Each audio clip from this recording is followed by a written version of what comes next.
Welcome. In front of me is a Redmi Note 11 Pro Plus, and today I'll show you how you can insert SIM and SD card into this phone. So to get started, if you have a case on your phone, you will need to take it off. There we go. And the tray for the SIM card and SD card is located at the bottom of the phone. So I'll push the pin in, and the tray pops out.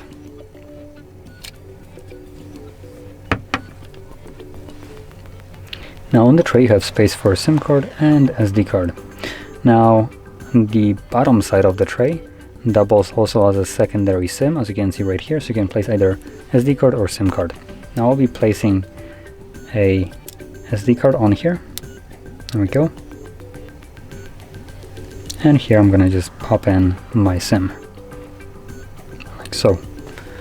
From there, once the cards are on the tray, I'm gonna put it back into your phone, and the cards should start working immediately once you insert them. As you can see, SIM card is already working.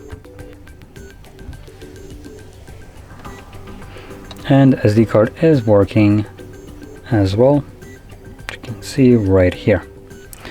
So that is how you can insert SIM and SD card into this phone, and if you found this video helpful, don't forget to hit like, subscribe, and thanks for watching.